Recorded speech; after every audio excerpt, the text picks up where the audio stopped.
Your views, your news, your Limerick Today. With Gillian Devlin in for Joe Nash on Live 95. Changes are on the way for security guards, including improved pay from the end of the month. And Sarah O'Donnell, Communications Director at the Irish Security Industry Association, joins us now. Good morning to you, Sarah. Good morning, Gillian. Thank you so much for having me on today. Sarah, I believe these changes are long overdue. Tell us more about that. They are long overdue. The last pay increase that the private security industry received, or security guarding staff received, was in 2019 when their pay was increased to $11.65. After a long wait, through the pandemic and other disruptions, they will now all be afforded a pay increase from the 29th of August, increasing their hourly rate to $12.50 per hour, which is most welcome. And there are other changes as well. They're going to get bonuses for working on social hours. I would have thought they were always... Was that not in place before? The unsocial hours is a new addition for this employment regulation order. The overtime was already in place, and of course that will stay. That's to be expected.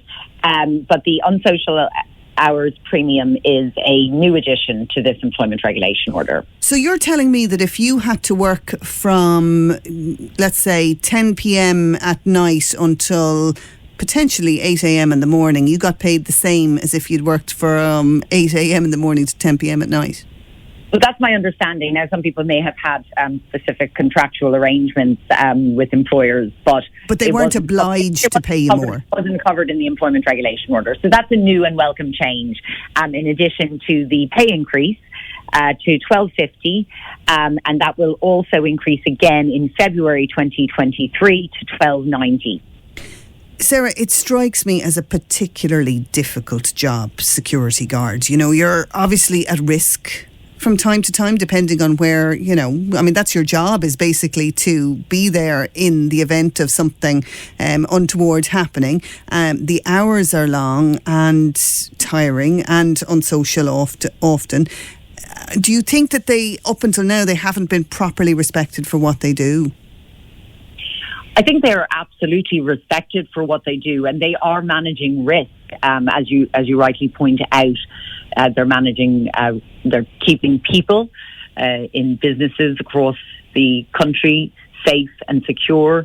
They're protecting property. They're protecting assets within businesses up and down the length of the island of Ireland.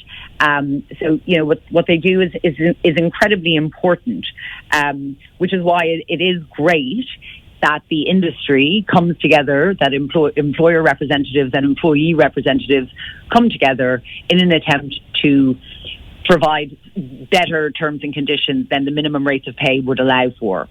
Has it been difficult for businesses to find staff to fill the security guard positions up till now because of pay? It became difficult when, I suppose, so many sectors were facing resource challenges as we exited periods of lockdown, for lack of a better word. So many sectors, as you know, were facing resource challenges, and the security industry was no different. So it was imperative to our membership to see this employment regulation order come into place to make that a bit more attractive and bring more people into the industry. And lifestyle must be a challenge for security guards, particularly if they're working on social hours. Yeah, they don't all work on social hours. There's a variety of schedules available to security officers, and they're in so many different types of roles. Some are in retail, some are in commercial sites, some might be working and patrolling sites at unsocial hours, but some might be there in a more 9-to-5 capacity. So it varies quite significantly from role to role, depending on the type of security contract you're employed with. There's something in this about rest periods. One thing I've often wondered about, I mean, how do you get a proper break if you are a security guard manning a property, let's say for, 8 hours overnight? How do you manage to get a proper rest period in that? Well, I suppose every contract, again, as I say, is different. Some might have more than one security officer on site at a time. Some might not. But all of the officers would be granted their breaks in line with the Working Time Act. But again, it varies. It varies from contract to contract. If it's a daytime contract, you might have a team of security officers on site covering each other's But if breaks. if you don't, and if it's a nighttime contract, and if you're on your own, how does a contract work there in terms of giving somebody a break? There could be situations where they call over to a monitoring station, because a lot of sites are also remotely monitored. Each site would have very specific circumstances. So no two contracts are the same. So these increases that are happening in the wages, it goes up in August and then again in February. Why is it happening like that? Why can't they do it all at once? Is there a particular reason? It's always been spread out as yearly increases, and the employer representatives and employee representatives will be back at the table pretty quickly following, I'd say, from the end of this year, early next year maybe, because they'll want to have a new ERO in place to come in 2024 to ensure those annual increases are afforded to the men and women working in the private security industry. Is it a career that people sometimes don't necessarily think of, where, even young kids in school, the security industry, do you think it gets enough promotion? Probably not. It's a very good question. And the people that work in the industry are so satisfied with the work that they do. And many of them do stay and move on from maybe security officer to a security supervisor role, and sometimes internally into the organizations they're employed with into management positions. I carry out I'm involved in the ISIA's awards each year, and you see when officers who've been put forward for Security Officer of the Year come in, you see how satisfied they are with their positions, and they do get an awful lot of satisfaction from the work that they do. They understand the importance of what they're doing in terms of managing risk to the clients that they serve on behalf of their employer.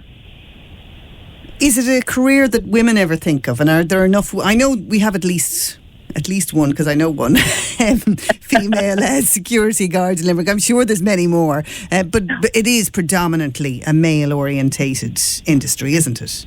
It is male-dominated. It attracts more men. It is male-dominated. The number of women working in the industry is still, it's too low. And our members really would love to see more of an increase in women in the industry. When they come into the industry, they perform extremely well. And that was reflected in our awards last year. I think in one of the categories we had 3 female finalists, and there was a winner of Security Supervisor of the Year, which was a female security officer. When they come into the industry, they perform women perform so well. And look at, in all areas of private security, our membership would like to see greater gender balance, because as we all know, that delivers a lot of business benefit and really positive business results.